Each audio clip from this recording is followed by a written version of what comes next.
আজকে গণভোটকে অস্বীকার করা মানেই শুধু 70% মানুষের রায়কে অস্বীকার করা নয়, 70% রায়ের অস্বীকার করার মধ্য দিয়ে আবার তারা আওয়ামী লীগের সেই ফেসিবাদী কায়দায় এক ব্যক্তির কাছে সমস্ত ক্ষমতা দিতে চায়। আমরা দীর্ঘ 16 বছরে এক ব্যক্তির ক্ষমতার শাসন দেখেছি।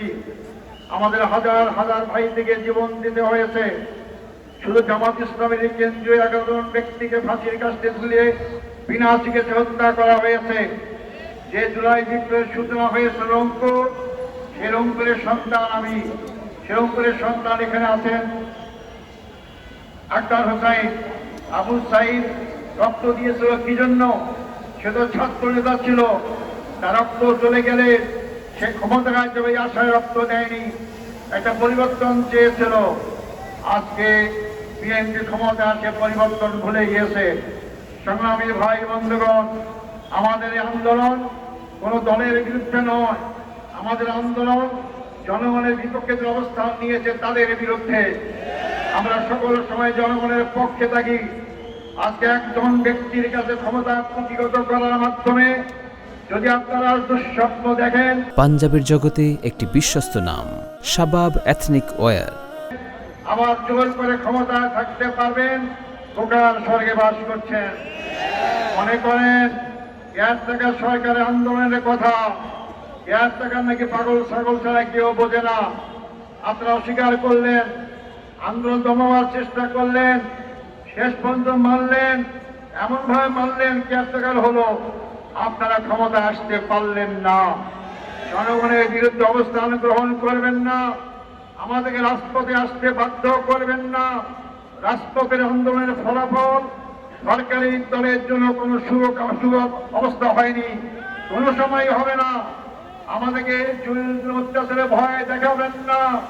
সবগুলো পার করে আজকে এই বয়সে আমরা এসেছি। সময় থাকতে যদি দেশ বড় চালাতে চান, গণভোটকে রায়কে মেনে নেন, কার্যকর করেন, জনগণ আপনাদেরকে ভালোবাসবে, শ্রদ্ধা করবে। আর যদি অপেক্ষা করেন, আপনারা সংখ্যাগরিষ্ঠতার কারণে, এই সংখ্যাগরিষ্ঠ কিভাবে হয়েছেন আপনারা ভালো করেই জানেন। ভোটের ফলাফলে আপনারা ইঞ্জিনিয়ারিং করে আজকে এই ক্ষমতায় এসেছেন, এটা আপনারাও জানেন, জনগণও জানে। এই জন্য আপনারা জোর করে সংখ্যাগরিষ্ঠ অর্জন করে জোর করে দেশের জনগণের উপর চাপিয়ে থাকতে পারবেন না। আমাদেরকে আবার রাজপথে অবস্থান করতে বাধ্য করবেন না। যেটা সংসদে সমাধান করার চেষ্টা করুন।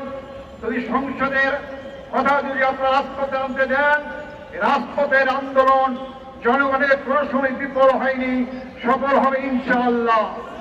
একটা দল তো পালিয়ে গিয়ে একটা দেশে আশ্রয় পেয়েছে। জানি না আপনাদের সেই পরিস্থিতি সৃষ্টি করতে চান, আপনাদের জায়গা কোথায় হবে আমি তা জানি না। সংগ্রামী ভাই বন্ধুগণ, আজকে এমন এক সময় আমরা এই আন্দোলন করে তোলার চেষ্টা করছি যখন দেশের সাধারণ জনগণ জ্বালানি সংকটে ভুগতেছে। আজকে আমরা সংসদে দেখতে পাই পাঞ্জাবের জগতে একটি বিশ্বস্ত নাম শাবাব এথনিক ওয়্যার। মন্ত্রী বিবৃতি দেয় জ্বালানির সংকট নাই। জ্বালানির সংকট যদি না থাকে আপনার কর্মঘণ্টা কমাই দেন কেন? স্কুল বন্ধ করার চেষ্টা করছেন কেন? হাজার হাজার গাড়ির লাইন কেন? তাই আপনারা বলতে চাই অবিলম্বে জ্বালানির সংকট কারান। শুনতে পাচ্ছি আপনারা দাম বাড়াবেন। যদি দাম বাড়ান, আমার একটা প্রস্তাব থাকবে আপনাদের কাছে। আপনাদের কার্ড দিতে অভ্যস্ত, ফ্যামিলি কার্ড দেন, অমুক কার্ড দেন। দাম বাড়াবেন, আমাদের জ্বালানি কার্ড দেবেন। সবাইকে জ্বালানি কার্ড দেন, তাহলে আমরা দাম বললে আপত্তি করবো না। সংগ্রামী ভাই বন্ধুগণ, আপনারা জাতিকে সত্য কথা বলুন, সত্য কথা শরীরটা তুলে ধরুন, নাহলে জাতিকে আপনাদের ক্ষমা করবেন না। সংগ্রামী ভাই বন্ধুগণ, আসুন এই আন্দোলনের সূচনা যদি সংসদে ফয়সালা না হয়, আপনারা বৃহত্তর আন্দোলনের প্রস্তুতি নেন।